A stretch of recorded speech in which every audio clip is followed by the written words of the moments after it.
അക്ഷരങ്ങളെ കൂട്ടിയിണക്കുമ്പോഴാണ് ഓരോ രചനയും പിറവി കൊള്ളുന്നത്. ആ കൂടിച്ചേരലിൻ്റെ സ്ഥാനത്തു നിന്നാണ് അതിൻ്റെ മനോഹാരിത വർദ്ധിക്കുന്നത്. ഓരോ അക്ഷരങ്ങളും കൃത്യമായി വിന്യസിക്കുന്നതിലൂടെ സർഗാത്മകതയുടെ ജീവൻ ഉണർത്തുന്നു. നമസ്കാരം, ഞാൻ നിങ്ങളുടെ സ്വന്തം രമ്യ റതറോ. ലക്കി വൈറ്റൂൾ എഴുത്തുമുഖം പ്രോഗ്രാമിലേക്ക് ഏവർക്കും സ്വാഗതം. പ്രിയമുള്ളവരെ, ഇന്നത്തെ എപ്പിസോഡിലൂടെ ഞങ്ങൾ നിങ്ങളെ പരിചയപ്പെടുത്തുന്നത് ഒരു ആന്തോളജി പുസ്തക സമാഹാരമാണ്.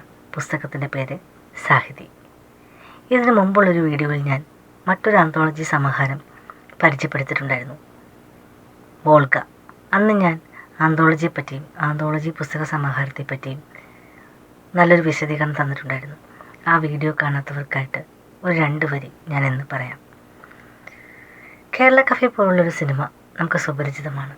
10 സിനിമകളുടെ സമാഹാരമാണ് കേരള കഫേ. അതിമനോഹരമായ 10 കുഞ്ഞൻ സിനിമകളെ ഒരു കുടക്കീഴിൽ കൊണ്ടുവന്ന മാന്ത്രികതയാണ് കേരള കഫേ. അത്തരത്തിൽ കുഞ്ഞൻ പുസ്തകങ്ങളുടെ ചങ്ങലക്കെട്ടുകളാണ് ആന്തോളജി പുസ്തക സമാഹാരത്തിലുള്ളത്. സാഹിതി എന്ന പുസ്തകത്തിൽ അത്തരത്തിൽ 4 പുസ്തകങ്ങളാണ് ഞങ്ങൾ ശേഖരിച്ചിട്ടുള്ളത്.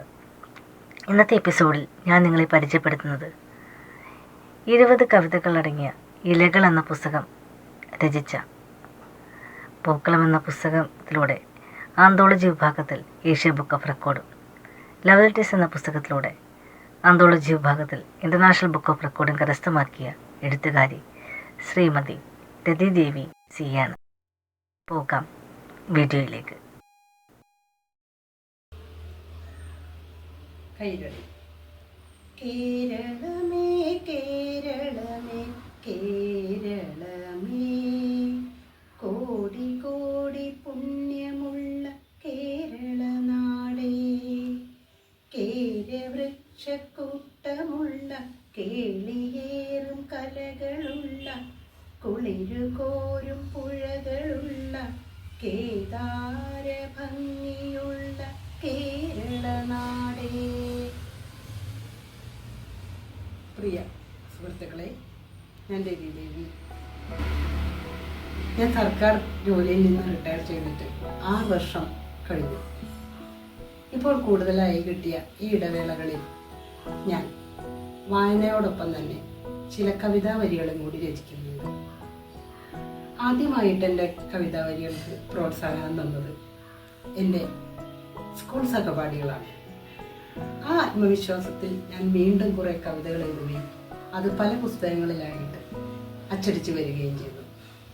എന്നാൽ ഈ അടുത്ത കാലത്ത് ലക്കി വൈറ്റൂൾ എന്ന പബ്ലിഷിംഗ് കമ്പനി ആന്തോളജി പുസ്തകമായ സാഹിതി പുറത്തിറക്കുകയുണ്ടായി.